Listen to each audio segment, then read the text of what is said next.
Hola, ¿qué tal? ¿Cómo están? Qué gusto estar con ustedes este miércoles de estudio bíblico. Estamos con gozo, con alegría, ¿verdad? De poder compartir la palabra de Dios en estos tiempos, ¿verdad? Complejos tiempos que necesitamos acercarnos al Señor, a su palabra, porque es lo único que nos puede sostener en esta situación tan difícil, ¿verdad? Que estamos viviendo. Dios promete estar con nosotros en todo momento. Dios promete que Él nos va a llevar a buen puerto. Acuérdense que cuando los discípulos se encontraban en medio del mar, en medio de una tormenta y la barca se empezó a negar, pues ellos clamaron pensando que se iban a ahogar, que el agua les estaba ya llegando hasta el cuello y la realidad es que Jesús estaba ahí. A veces parece que el Señor está dormido, que el Señor no pues pareciera no responder, pero Él está ahí y Él se levantará y calmará esta tormenta que estamos viviendo ahorita. Acuérdense que nuestro Dios es el Dios omnipotente, es el Dios todopoderoso, el creador del cielo y de la tierra. Todo esto para Él es algo que no lo agarra desprevenido, pero necesitamos confiar en Él. De eso se trata todo, hermanos, de dónde está nuestra fe. Si nuestra fe está puesta en Cristo, vamos a salir adelante victoriosos y vamos a salir bien de esta prueba. Bien, hermanos, vamos a orar para que el Señor nos guíe para este estudio de su palabra. Bien, Padre eterno, te alabamos, te bendecimos, te damos gracias, porque, Señor, ¿a quién iremos? Solo tú tienes palabras de vida. Hoy queremos venir delante de ti buscando, Señor, tu Padre, dirección en tu palabra, Señor. Sabemos, Señor, que tú nos darás entendimiento. Te pedimos sabiduría de lo alto, te pedimos inteligencia espiritual, que abras nuestros oídos y que nos des entendimiento, para que podamos entender las maravillas de que están en las Escrituras. Quita el velo, Señor. Padre Santo, trae revelación, quita todo velo que pueda tener tu pueblo, para que podamos, Señor mío, ver la faz de Jesucristo, la gloria de Cristo, Señor, en el Evangelio de Cristo Jesús, de su gracia infinita. En el nombre de Jesucristo, amén y amén.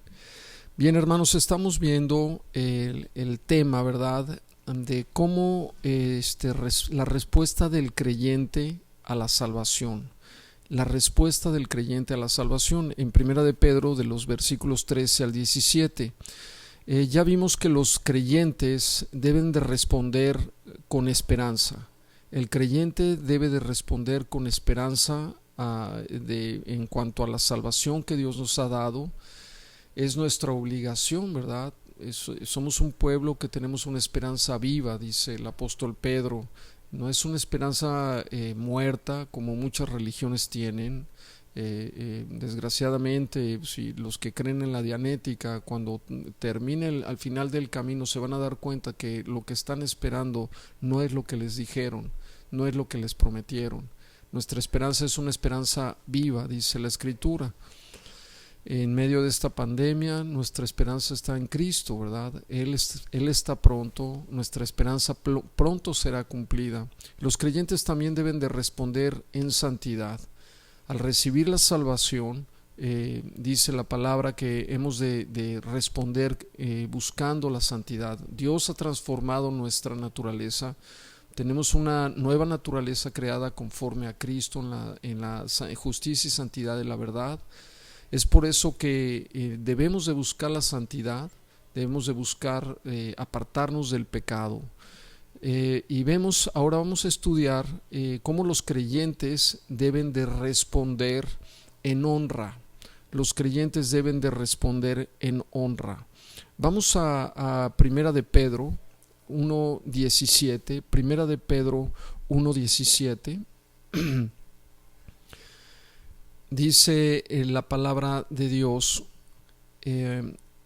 y si invocáis por Padre aquel que sin acepción de personas juzga la obra de cada uno, conducíos en temor todo el tiempo de vuestra peregrinación. Unida a nuestra responsabilidad como creyentes de responder a la salvación en esperanza y en santidad, nuestra responsabilidad también es honrar a Dios. Vamos a ver, a definir un poco lo que es el temor de Dios, ¿verdad? Es importante que conozcamos bien los términos. No es un temor que como el mundo lo plantea, no es un temor, no es terror. La frase conducíos en temor significa reverencia, asombro, respeto hacia Dios. Este es el mandato de esta oración. Conducíos es la palabra griega, vamos a verla, ¿verdad? Es la palabra griega anastrepó, que quiere decir regresar. Conducíos con temor, regresar, vivir, voltear, en fin, ocuparse uno mismo, implica permanecer, etcétera. Y la palabra temor es la palabra phobos, griega también, que quiere decir intimidación, quiere decir alarma o susto o respeto, respetuosa, reverenciar, tener miedo. Es importante ver los términos en el griego porque esto nos arroja luz. Si tú eres estudiante de la palabra, yo te recomiendo que siempre que busques un diccionario Strong's y que cheques y revises cada palabra que estés estudiando de la escritura, vayas al original, al griego o al hebreo, porque esto te va a dar más entendimiento. La esperanza y la santidad producen una vida de adoración, una vida también de reverencia, de adoración a Dios. Vemos que el temor de Dios es el principio de la sabiduría, de acuerdo a la palabra. Es importante comprender el temor de Dios.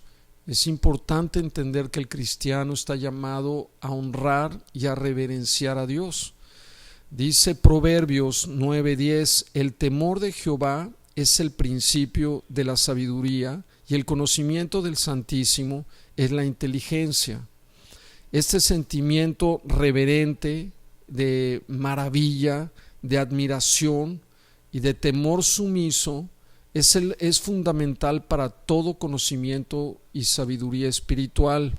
Dice el Salmo 111, versículo 10, el principio de la sabiduría es el temor de Jehová, lo vuelve a reiterar el salmista. Buen entendimiento tienen todos los que practican sus mandamientos.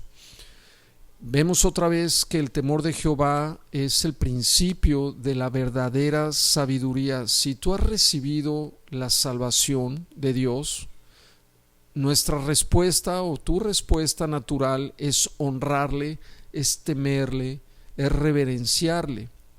Proverbios 2, versículo 4 al 6 dice, si como plata la buscareis, está hablando de la sabiduría, y la escudriñares como a tesoros, entonces entenderás el temor de Jehová y hallarás el conocimiento de Dios, porque Jehová da la sabiduría y de su boca viene la inteligencia. Fíjese, yo no sé usted si ha buscado en alguna ocasión el oro. Dice la palabra, si la buscareis como el oro, entonces si la escudriñares como a tesoros, entonces entenderás el temor de Jehová. Cuando tú buscas con afán, con esfuerzo, la sabiduría de Dios, el conocimiento de Dios, entonces entenderás el temor de Dios. Mire, yo vengo de familia de mineros. Mi papá era minero y pude vivir el proceso de la búsqueda del oro. Es muy interesante, pero se requiere un esfuerzo muy grande para la búsqueda y la extracción de estos metales. En algunos casos Imagínese una tonelada, extraer una tonelada de esta tierra donde hay una veta de oro. Y si se extraen 3 gramos de oro, pues ya es negocio, ¿verdad? En la minería. Imagínense el esfuerzo que hay para conseguir 1 kilo de oro, y aún el esfuerzo de ir y buscar y hacer muestras de la tierra, encontrar una veta donde pueda haber oro, después llegar con un equipo especializado para profundizar, ¿verdad? Y extraer a través de barrenar la tierra y de hacer explosiones para sacar el material, y así uno va haciendo hoyos, ¿verdad? Eso es lo que la palabra dice cuando escudriñamos: hacer hoyos. Para extraer ese tesoro precioso que se encuentra en la palabra de Dios, se requiere un esfuerzo similar para buscar la sabiduría de Dios. La sabiduría de Dios y el temor de Dios no se encuentran en la superficie muchas veces. Dice: entonces entenderás el temor de Jehová. El temor de Jehová no se encuentra en un conocimiento superficial de Él. Es por eso que muchos creyentes no lo honran como debieran, no lo adoran como debieran, porque no se esfuerzan en conocerlo. Su relación es muy superficial, y al no conocerlo, al no entender quién es Dios en verdad, pues no nace una verdadera alabanza, no nace un deseo de reverenciar a Dios, de buscarlo. Vemos también que el temor de Dios es odiar el mal, odiar el mal. Dice Proverbios 8:13, abra su Biblia, por favor, anote los versículos para que usted los pueda meditar entre semana. Dice: el temor de Jehová es aborrecer el mal, la soberbia, la arrogancia y el mal camino, y la boca perversa, dice la palabra, aborrezco. Mientras más se respete y teme a Dios, más se va a odiar el mal. Mientras más honres a Dios, más vas a aborrecer el mal, ¿verdad? El amor a Dios y el amor al pecado no pueden coexistir, no pueden vivir juntos. O amas a Dios o amas al pecado. Acuérdate que Dios, dice la palabra, que Él vomitará de su boca a los tibios, a los que consienten el pecado, a los que andan con un pie en el mundo deleitándose en el pecado, pero también quieren ir los domingos y poner cara de cristiano y alabar a Dios, y llevas tu Biblia debajo del brazo, pero la realidad es que escondes pecados, hay pecados ocultos. Tener pecados secretos significa que toleras el mal. Tenemos que romper definitivamente con el pecado y buscar comprometernos con Dios totalmente. Dice la palabra en Job 28, acompáñeme a esta cita. Dice Job 28:28, y dijo al hombre: he aquí el temor de Jehová es la sabiduría, y el apartarse del mal es la inteligencia. También relaciona la inteligencia con apartarse del mal, ¿verdad? Entre más lejos tú te encuentres del mal, es porque tú estás honrando a Dios, porque estás temiendo a Dios. Mire, muchas veces no cometemos ciertas cosas por temor. Cuando los hijos pierden el temor a los padres, hay alguna barrera que se cae, y entonces le dan vuelo a la hilacha, ¿verdad? Como dicen por ahí, o rienda suelta, porque no hay nada que los detenga. No pierden el temor. El temor a Dios es lo que nos detiene muchas veces de cometer el pecado. José, ¿verdad? Cuando fue tentado por la esposa de Potifar, pues se detuvo de cometer adulterio. ¿Por qué? No porque tuviera temor a Potifar, que era el esposo, sino porque él temía a Dios, porque sabía que Dios podía juzgarlo por eso. La sabiduría aborrece lo que Dios aborrece, y tenemos que tener muy claro eso. Dice la palabra en Proverbios 6, versículo 16 al 19: 6 cosas aborrece Jehová, y aún 7 abomina su alma: los ojos altivos. Fíjese, los ojos altivos, cuando vemos de arriba abajo a alguien, cuando hay soberbia en nuestros corazones, cuando nos sentimos superiores a los demás. La palabra dice que consideremos a los demás como superiores, no que tú veas a los demás como cosa inferior. Eso a Dios no le agrada. A Dios aborrece eso. Los ojos altivos, la lengua mentirosa. ¿Hay mentiras en tu vida? ¿Cómo estás utilizando tu lengua? ¿Con tu lengua engañas? Las manos derramadoras de sangre inocente, pues eso es algo terrible, ¿verdad? Ya es el homicidio. Dios aborrece el homicidio. El corazón, pero no nada más el aborrecer el homicidio. Dice la palabra que con que tú odies a tu hermano o hables mal de tu hermano, para Dios eso es como cometer homicidio, porque hay una condena de parte de Él. Murmurar, hablar a sus espaldas, aún ahí en la intimidad, tal vez con tu esposa, estar hablando mal y en contra de alguien, sembrando cizaña o veneno, ¿verdad? Mira, la palabra diablo quiere decir el difamador. Así opera el enemigo, y lo vemos en todas partes. Ahora los medios, ¿verdad?, cómo se utilizan para difamar a la gente y para destruir su reputación y para destruir su vida. Eso provoca mucho daño. Es una manera de odiar, de sembrar mentiras, ¿verdad? El testigo falso dice habla mentiras. Dios aborrece la mentira. Hay que entender qué es lo que Dios aborrece. El temor de Dios es aborrecer el mal, es odiar lo malo. El que siembra discordias entre los hermanos, el que está metiendo ahí división entre los hermanos, los que meten divisiones en las iglesias, los que se meten entre los hermanos y empiezan a hablar: ya viste lo que hizo fulanito, y te voy a decir algo, pero no se lo digas a nadie. No sé quién ha hecho eso. ¿Me lo juras? Pues ahí va, ¿verdad? Sembrar discordia entre los hermanos, y esto Dios lo aborrece, dice la palabra. Tenemos que ser conscientes que el temor de Jehová es aborrecer lo que Dios odia. Eres altivo, eres soberbio.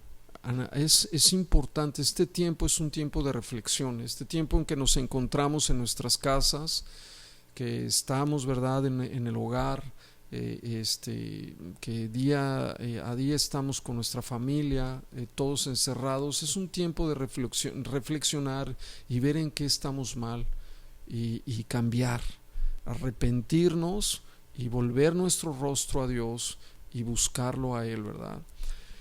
En fin, necesitamos que entender que Dios odia el pecado. Dios no odia a los pecadores, pero sí odia el pecado. El pecado llevó a Jesucristo a la cruz. Por eso Cristo fue a la cruz, para cargar tus pecados y mis pecados, para saldar la cuenta delante de Dios. Dice el Salmo 5, versículo 5: los insensatos no estarán delante de tus ojos. Aborreces a todos los que hacen iniquidad. Sabemos que Dios no odia al pecador, pero sí odia al pecado. Es por eso que Pablo nos dice en Efesios 5:11: no participéis en las obras infructuosas de las tinieblas. Odia el pecado. Apártate del pecado. Si supiéramos las consecuencias tan graves que traería el pecado, que trae el pecado a nuestras vidas, no lo cometeríamos. Dios odia el pecado porque nos mata. Dios odia el pecado porque mató a su Hijo Jesucristo. Por un solo pecado, Jesús tuvo que ir a la cruz y derramar su sangre por ti. Dios no puede amar el pecado, nosotros tampoco. No participemos en las obras infructuosas de las tinieblas, sino más bien hay que reprenderlas. Dice 2 Corintios 5:11: conociendo pues el temor del Señor, Conociendo pues el temor del Señor, persuadimos a los hombres. ¿Conoces tú el temor del Señor? ¿Conoce usted el temor del Señor?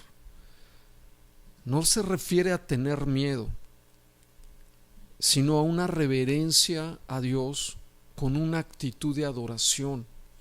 Esto fue lo que motivó a Pablo a vivir de tal modo que honrara a Dios, y esto aumentó al máximo la recompensa que Pablo iba a recibir. Si tú estás sirviendo al Señor en temor reverente a Él, honrándolo en todo momento, teniendo temor de Él, un temor reverente, no terror, ¿verdad? Eso no es el temor de Dios. Dios, ¿verdad? Aumentará, hará crecer tu ministerio, te llevará de gloria en gloria, dice la palabra. Veamos algunos de los motivos por los cuales el pueblo de Dios debe de honrarlo y debe de temerlo, debe de andar en el temor del Señor. En primer lugar, el primer motivo, y Pedro nos los dice, es porque Dios es juez. Dios es juez, dice la palabra. Dice primera de Pedro 1:17: y si invocáis por Padre aquel que sin acepción de personas, Dios no hace acepción de personas. Si piensas que porque eres su hijo Dios no te va a juzgar, estás equivocado. Dice: juzga según la obra de cada uno, conducíos con temor todo el tiempo de vuestra peregrinación. Este es el versículo que estamos estudiando. Conducíos con temor todo el tiempo de vuestra peregrinación. Acuérdense que en esta vida somos peregrinos. Nuestra morada no se encuentra aquí en la tierra. Estamos por un tiempo nada más. No creas que vas a vivir eternamente aquí. Aunque exista o aumente la tecnología o lo que sea que prolongue la vida, la ciencia ha aumentado de tal manera que el hombre puede vivir más tiempo. Pero la Biblia dice claramente que tarde o temprano tienes que abandonar esta morada y la presencia de Dios, ¿verdad? A la morada eterna, a nuestra morada celestial. Muchos de nuestros parientes ya están allá. Yo tengo ya varios parientes, 2 hermanos que ya partieron, que están en la presencia de Dios, mi padre, mi abuela, mis tíos, etcétera. No sabemos, hermanos, estamos viendo constantemente en estos días como mucha gente está muriendo. Y bueno, para una persona sin esperanza, esto es algo terrible. Pero la persona que tiene a Cristo tiene una esperanza maravillosa. La esperanza de la vida eterna, la esperanza de la herencia eterna.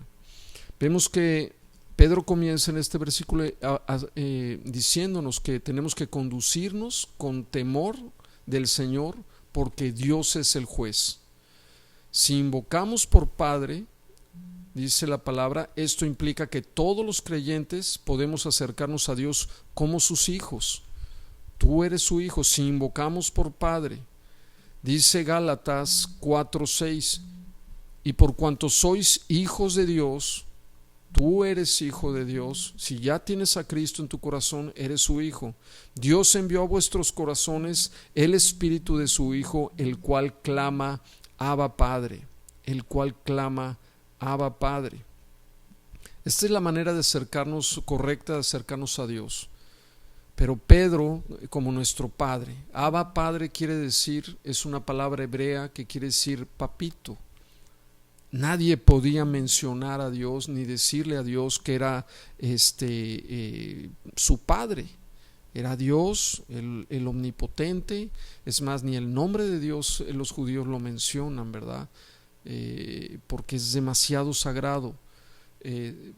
A nosotros, al recibir su Espíritu Santo, Dios nos da el privilegio de decirle Abba, Abba. Cuando tu hijo se acerca a ti, te dice papi. Y eso habla de una relación íntima, que él se puede acercar confiadamente porque él te recibe. Tú recibes a tus hijos. y los recibes con amor y con cariño, ¿verdad? Pedro no quería que los creyentes olvidaran que aunque tenemos una relación íntima con el Padre Celestial, tenemos que conducirnos en santidad todo el tiempo de nuestra peregrinación en esta tierra, porque Dios también es el que juzga sin acepción de personas y juzga la obra de cada uno. Vivimos bajo la gracia de Dios, nuestros pecados han sido perdonados. Esto no quiere decir que Dios nos va a juzgar ya eternamente, que te vas a condenar. Ya no hay condenación, dice la palabra en Romanos 5:1. Ninguna condenación hay para los que están en Cristo, pero Dios sí va a juzgar las obras que llevamos a cabo aquí en la tierra, y nos va a premiar o vamos a recibir una reprimenda por parte de Él, ¿verdad? Dice 2 de Corintios 5 del 9 al 10: por tanto procuramos también, o ausentes o presentes, serle agradables, porque es necesario que todos, fíjese, todos comparezcamos ante el tribunal de Cristo, para que cada uno reciba lo que haya hecho mientras estaba en el cuerpo. O sea, eso, cuando dejas el cuerpo, te vas al tribunal de Cristo, dice la palabra, y ahí recibirás según lo que hayas hecho, sea bueno o sea malo. O sea, vamos a recibir una recompensa mientras haya personas viviendo en esta tierra como creyentes. Dios va a llevar un registro de nuestras obras, todo lo que haces para Él. Si lo sirves de alguna manera, si estás ayudando a tu prójimo, si estás amando a tu prójimo, Dios está llevando un registro de eso.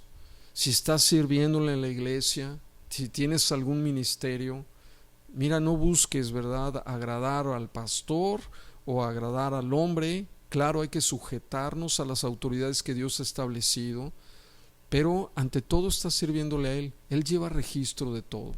Si le estás ofrendando a Él, tú, cuando pedimos la ofrenda, y tú ofrendas y vas y haces tu depósito, lo que sea, se lo estás dando a Él, y Él lleva un registro de tus obras,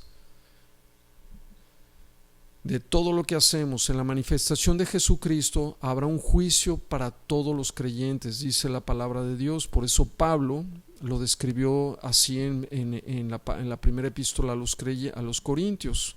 Vamos a esta carta, vamos a leerla rápido. Dice 1 Corintios 3 del 10 al 15: conforme a la gracia de Dios que me ha sido dada, yo como perito arquitecto puse el fundamento y otro edifica encima, pero cada uno mire cómo edifica. Tenemos que ser cuidadosos de cómo estamos edificando en la obra de Dios, porque nadie puede poner otro fundamento que el que está puesto, el cual es Jesucristo. Y si sobre este fundamento alguno edificare oro, plata, piedras preciosas, madera, madera, heno o hojarasca, la obra de cada uno se hará manifiesta, porque el día la declarará, pues por el fuego será revelada, y la obra de cada uno, cual sea, el fuego la probará. Si permaneciere la obra de alguno que sobreedificó, recibirá recompensa. Si tu obra que realizaste aquí en la tierra, que la hiciste, ¿verdad?, es una obra de amor, es una obra que hiciste de todo corazón. Acuérdate que Dios ve las intenciones del corazón. ¿Por qué lo hiciste? Por eso dice que Dios ama al dador alegre. Como si tú das enojado, enfadado, pues Dios sabe, mejor ni des, porque Dios dice la palabra que recibirás recompensa de todo lo que hagas, no nada más de dar, de todo lo que hagas en esta vida. Dice: si la obra de alguno se quemare, él sufrirá pérdida, si bien él mismo será salvo. Esto es importante: si bien él mismo será salvo. Esto quiere decir que aunque tus obras pues se quemen, aunque tus obras no pasen la prueba, dice la palabra que tú serás salvo, así como por fuego.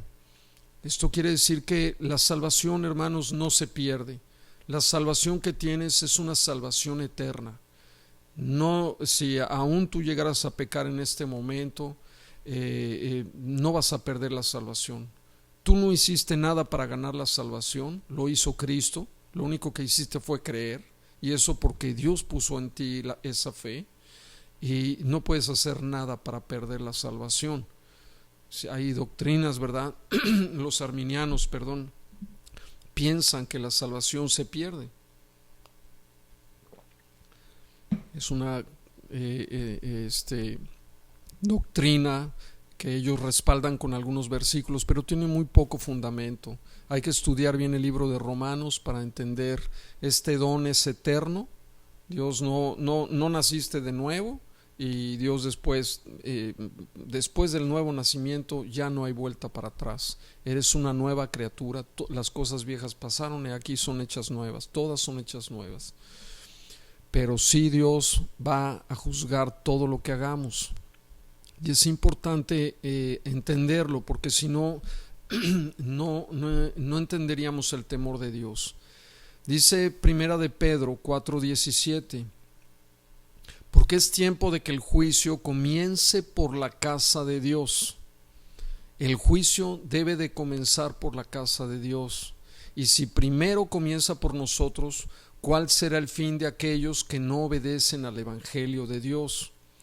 Fíjese, si usted lee los primeros 3 capítulos del libro de Apocalipsis, donde se revela Jesucristo al apóstol Juan, inmediatamente comienza él le dice que escriba a las 7 iglesias, y ve a Jesucristo en medio de 7 candeleros. Ya no lo ve como cordero, lo ve como juez, y Él está en medio de la iglesia y está juzgando y está observando nuestras obras. El juicio comienza. El libro de Apocalipsis es un libro de juicio, es el día del Señor de acuerdo a las Escrituras, y comienza juzgando a la iglesia. Dios va a tratar con su pueblo también, no nos va a condenar, pero sí va a tratar con nosotros. Y esto tiene que traer a nuestras vidas temor, tiene que traer reverencia, porque aunque Dios es un Dios de amor, es un Dios de misericordia, también es Dios santo, y Él es juez. Él conoce tus pensamientos, Él conoce los actos que estás llevando a cabo, que crees que nadie se da cuenta, que nadie te está observando. Dios te está observando. Él lleva un registro perfecto de todo lo que tú haces, y esto tiene que traer a nuestras vidas pues un temor reverente. En ocasiones esta obra de Dios como juez en su iglesia trae disciplina, trae una disciplina directa, como lo indicó en el libro de Hebreos, en el capítulo 12 del verso 5 al 11. Dice: y habiendo olvidado la exhortación que como a hijos se os dirige, diciendo, hijo mío, está hablándole a los hijos, no menosprecies la disciplina del Señor, ni desmayes cuando eres reprendido por Él, porque el Señor al que ama disciplina y azota a todo aquel que recibe por hijo. Si soportáis la disciplina, Dios os trata como a hijos, porque ¿qué hijo es aquel a quien el Padre no disciplina? ¿Qué hijo es aquel a quien el Padre no disciplina? Si tú no disciplinas a tus hijos, si tú no los reprendes, si tú no, obviamente en amor y con sabiduría, no a gritos y a golpes, si tienes hijos adultos, ya no los puedes reprender así. Necesitas orar y necesitas pedir sabiduría para corregirlos, para disciplinarlos, ¿verdad? Dice el versículo 8: pero si os deja sin disciplina, de la cual todos han sido participantes, entonces sois bastardos y no hijos. Esto quiere decir que Dios a sus hijos los disciplina. Tú puedes estar bajo la disciplina de Dios. si te estás saltando las trancas y no has tenido temor de Dios y estás jugando con el pecado y estás jugando con la pornografía y estás jugando con algún pecado oculto o estás robando y crees que no va a pasar nada, pues tarde o temprano Dios te tiene que disciplinar, porque Dios te ama. Dios al que ama disciplina. Y yo tuve un caso como pastor allá en la iglesia de Toluca. Una vez un hermano llegó en pleno servicio, otro pastor estaba predicando y lo subí a mi oficina, y este señor estaba destrozado y me decía, mi hijo está en la cárcel. Y pues yo al principio dije, qué terrible situación, pues qué hizo, ¿verdad? Y salió que pues el hijo era tremendo, había chocado ya 8 carros y llegaba a la hora que quería, y fumando droga y inhalando pues cocaína y quién sabe qué, y pues bueno, el papá jamás hizo nada, y decía pues aún quería irlo a sacar de la cárcel porque estaba en la cárcel, y la verdad es que yo le recomendé que lo dejara un tiempo ahí. Y él se sorprendió por lo que le dije eso. Él pensó que era falta de amor, y la realidad es que él necesitaba una disciplina severa por parte de Dios, porque a veces algunos necesitan tocar fondo, necesitan entender que Dios les ama y que Dios no va a permitir que sigas corriendo andando por esos caminos, porque tarde o temprano Dios va a tratar con tu vida. Tenemos que entender el temor de Dios. Dice por otra parte el verso 9: tuvimos a nuestros padres terrenales que nos disciplinaban y los venerábamos. Y ¿por qué no obedecer mucho mejor al Padre de los Espíritus y viviremos? Y aquellos ciertamente por pocos días nos disciplinaban como a ellos les parecía. O sea, a ti te disciplinaban como Dios como Dios les daba a entender. Tal vez no tenían mucho conocimiento, y a cintarazos, a chanclazos, te encerraban en un cuarto oscuro. Yo no sé cómo te disciplinaban, pero como ellos en su ignorancia, tal vez en su impotencia, y también porque te amaban, te disciplinaban. Pero esto para lo que nos es provechoso, para que participemos de su santidad. ¿Para qué nos disciplina Dios? Para participar de su santidad, para que aprendas a apartarte del mal, para que aprendas en este peregrinar vivir de una manera que honre a Dios, separado del mal, del pecado. Dios nos disciplina para que participemos de su santidad, hermanos. Y es verdad que ninguna disciplina al presente parece ser causa de gozo. A nadie le produce gozo que de repente, mira, ¿verdad? Por parte del Señor. Yo he conocido, ¿verdad? Hay varios niveles de disciplina. Muchas veces Dios te advierte. A la segunda Dios te reprende. Pero cuando Dios azota a alguien, muchas veces le mueve todo el tapete, y puede ser hasta que Dios permita cosas. No es que Dios las provoque, es que tú le estás abriendo puertas al enemigo, y el enemigo te puede herir de una manera grave, porque estás en un terreno, ¿verdad? En terrenos peligrosos. Hay disciplinas que no son causa de gozo, sino de tristeza, ¿verdad? Pero después da fruto apacible de justicia a los que en ella han sido ejercitados. Muchas veces la disciplina viene de Dios, pero también puede venir esta disciplina por parte directa de Dios, llevándola a cabo la iglesia. La iglesia también está llamada a disciplinar a los que andan en rebeldía, a los que están jugando con sus vidas, y los que están caminando de una manera que no agrada al Señor. Dice Mateo 18 del 15 al 20: por tanto, si tu hermano peca contra ti, ve y repréndele estando tú y él solos. Este es el primer paso cuando alguien peca contra ti, no es ir directamente a los pastores, no es ir y platicarlo a todo mundo. Miren lo que me hizo, ¿verdad? Vean lo que me dañó, le presté un dinero y jamás me lo regresó. Esto no.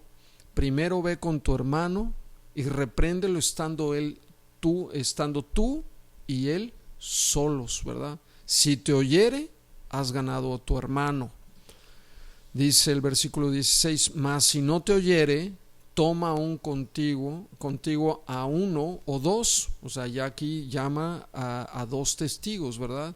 Si él no oyere, si no entiende, si él pecó contra ti y no hace caso, se requiere disciplina. No podemos dejar algo así, ¿verdad? Si hay un hermano que está pecando dentro de la iglesia, la palabra de Dios nos manda, ¿verdad?, a los líderes ejercer disciplina, para que en boca de 2 o 3 testigos conste toda palabra. Si no los oyere a ellos, dilo a la iglesia.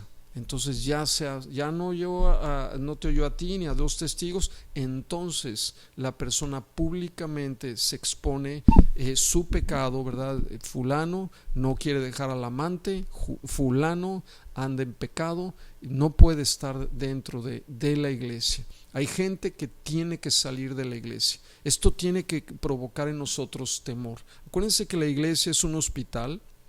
En la iglesia obviamente aún llega gente que no está casada, que recibió a Cristo, que no antes de conocer a Cristo no lo conocían, no entendían su palabra, y pues bueno, vivían juntos, no estaban casados, y pues como algo normal, ¿verdad?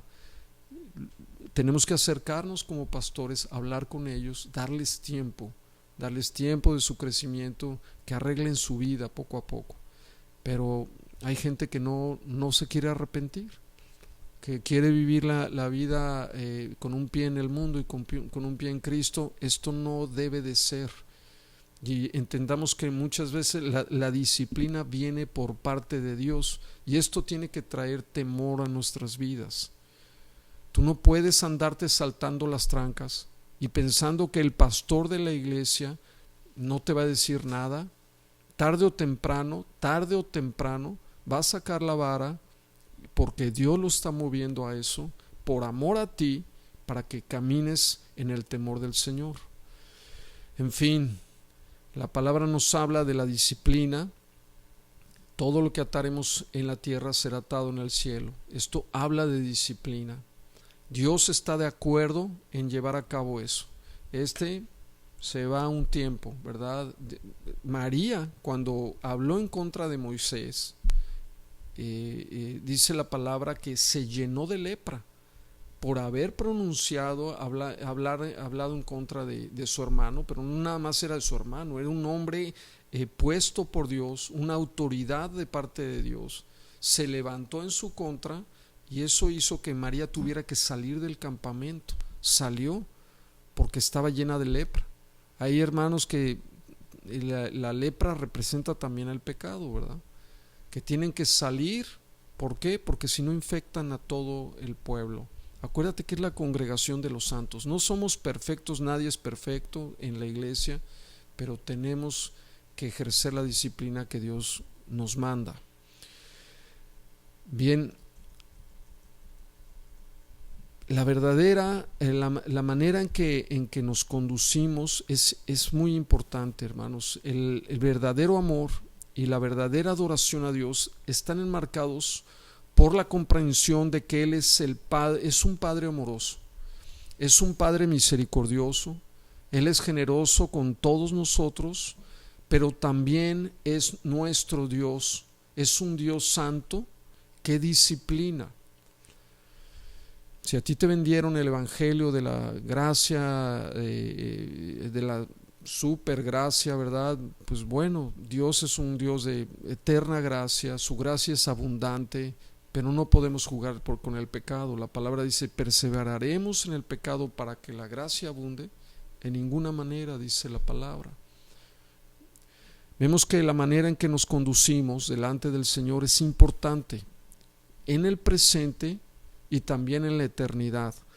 Dice Primera Tesalonicenses capítulo 2, verso del 10 al 12: vosotros sois testigos, y Dios también, de cuán santa, fíjate, está hablando el apóstol Pablo, ustedes son testigos, y Dios también, de cuán santa, justa e irreprensiblemente nos comportamos con vosotros los creyentes.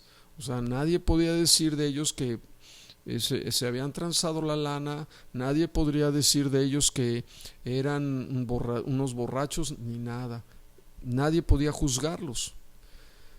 Dice: así como también sabéis de qué modo, como el Padre a sus hijos, os exhortábamos y consolábamos a cada uno de vosotros, y os encargábamos que anduvieseis como es digno de Dios. Y eso es lo que Dios quiere, y eso es lo que tenemos que estar exhortando, ¿verdad?, a la iglesia. Anden como es digno de Dios, hermanos. Anden como es digno de Él. Anden en el temor de Dios, adorándolo con reverencia, porque Él es Dios santo. Si entendiéramos cuán grande y poderoso es Dios, eso al conocerlo, al ir profundizando en su palabra, vamos comprendiendo cuán maravilloso es Dios. Pero nuestro Dios es un Dios 3 veces santo, dice la palabra. Él que os llamó a su reino y gloria. Dios nos ha llamado a su reino y a su gloria. Por eso hemos de temer. Otro motivo del temor de Dios es por su majestad. Por su majestad. Dios es el juez, pero también Él es la majestad del universo.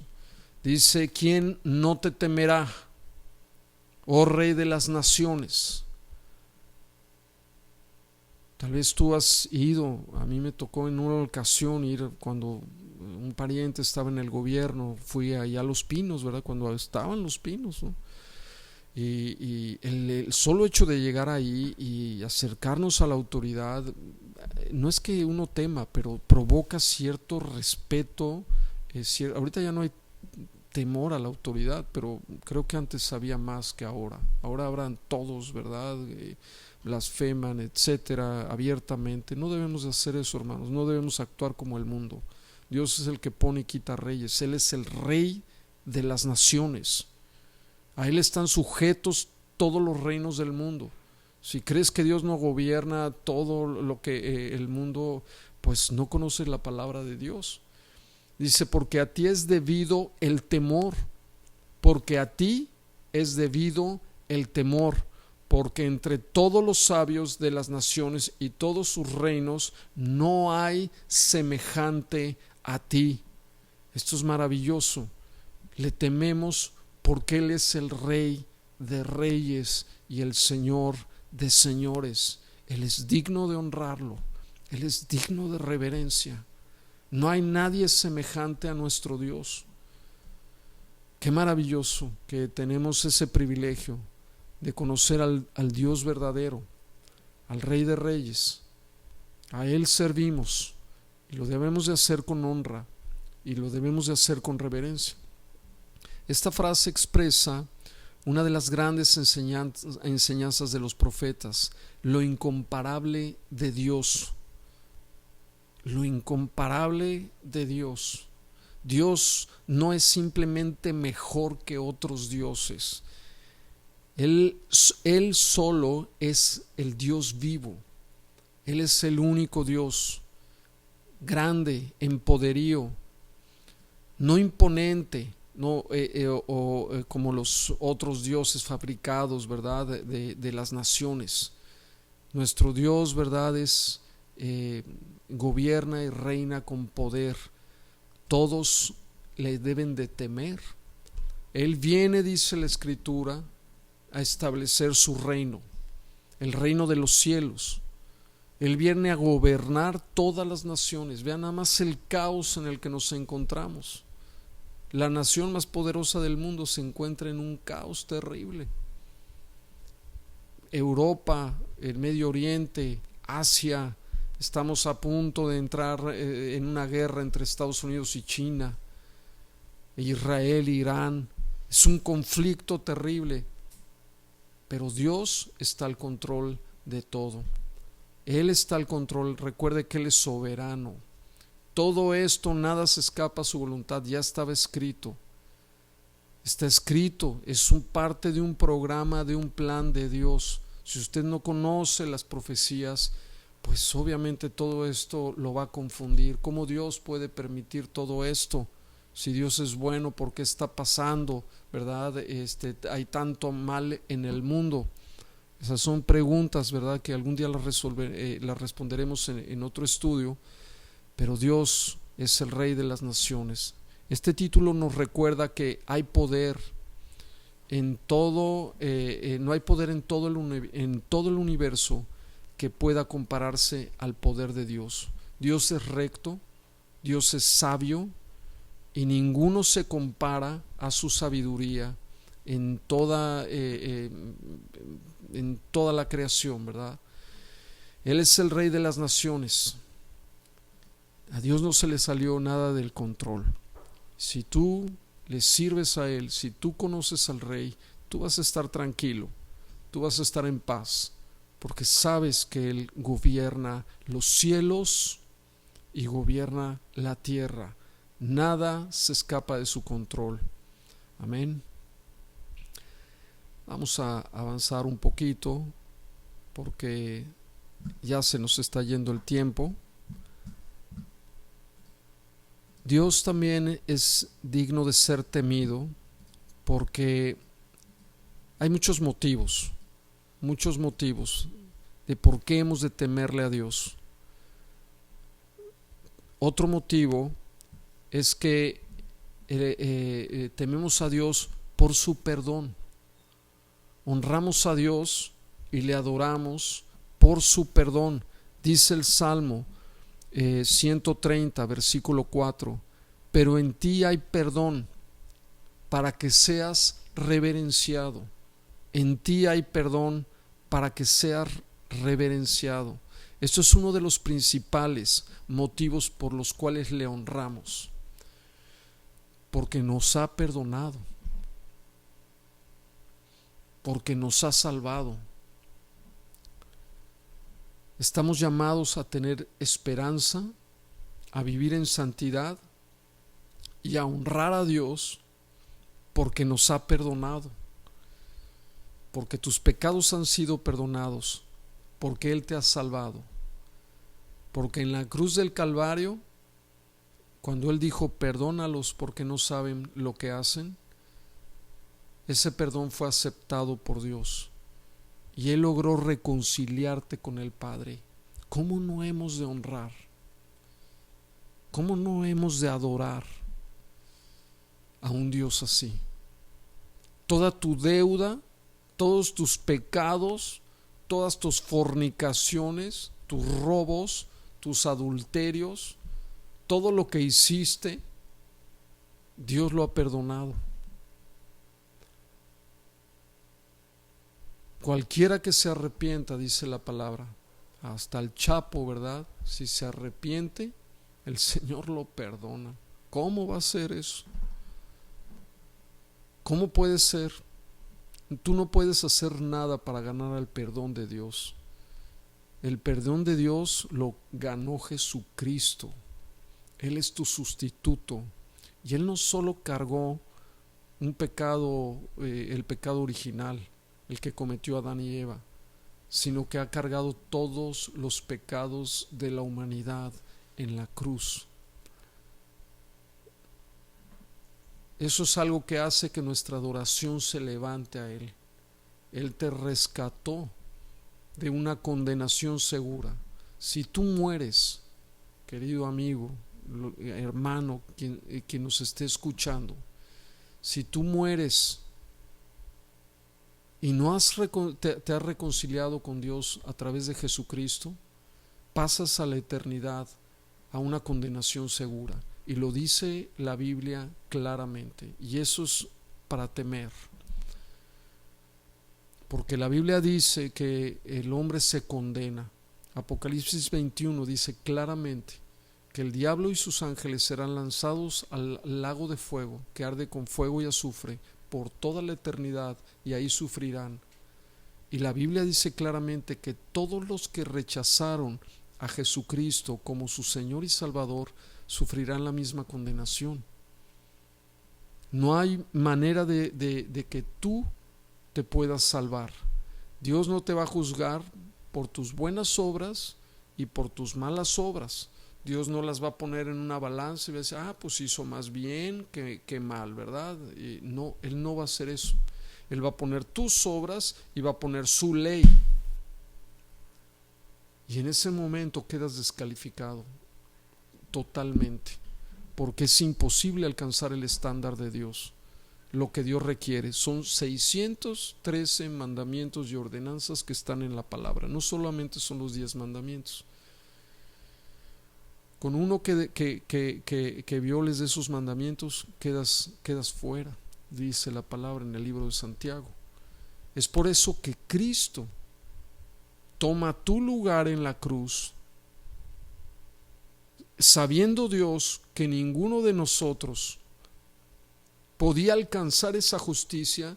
Tiene que enviar al Hijo de Dios, a su propio Hijo.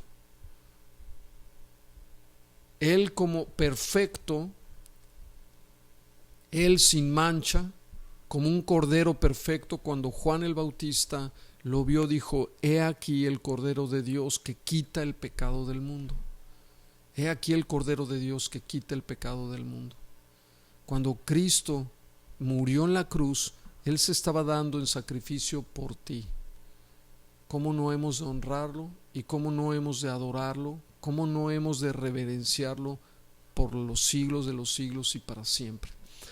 ¿Qué le parece si aquí concluimos nuestro estudio? Y si tú quieres recibir a Jesucristo como tu Señor y tu Salvador, y abrirle tu corazón para recibir el don de la vida eterna, yo te invito que hagas esta oración, que inclines tu rostro ahí en tu casa, en el lugar donde estés, dobla tu rodilla y pídele al Señor que entre a tu vida. Repite conmigo estas palabras y dile al Señor: Señor Jesús, te doy gracias porque moriste por mí en la cruz, porque tú cargaste todos mis pecados, todo lo malo que yo hice, todos los mandamientos que yo quebranté de tu ley. Tú, Señor, cargaste en mi pecado. Gracias te doy, Señor, porque tú derramaste tu sangre por mí, porque la paga del pecado es la muerte, dice la Escritura. Por eso tuviste que morir, Señor Jesús. Yo te pido perdón por mis pecados y hoy te abro las puertas de mi corazón y te recibo como mi Señor y mi Salvador. Gracias te doy, dame tu Espíritu Santo para que me guíe a toda la verdad. En el nombre de Jesús, amén y amén, Señor. Bien, amigos, pues que Dios les bendiga, que tengan una excelente noche. Y si tú recibiste hoy a Jesucristo en tu corazón, pues te animo a que comiences a leer la Biblia. Abre la Biblia en el Nuevo Testamento, comienza por el Evangelio de Juan y después lee toda la Biblia hasta el libro de Apocalipsis. Y te recomiendo también que ores a Dios diariamente. Empieza, Él es tu Padre, Él te escucha, pídele lo que necesitas. Él nunca te va a dejar ni nunca te va a abandonar, pero Jesús murió para que tú pudieras tener comunicación con Dios. Esa puerta que estaba cerrada se abrió y está abierta y Él te recibe. Y te recomiendo que cuando esta pandemia termine, pues te reúnas en una iglesia para que tú recibas la palabra de Dios constantemente y te formes parte de la familia de Dios. Eso es muy importante, forma parte de tu crecimiento espiritual. Que Dios te bendiga y que tengas una excelente noche.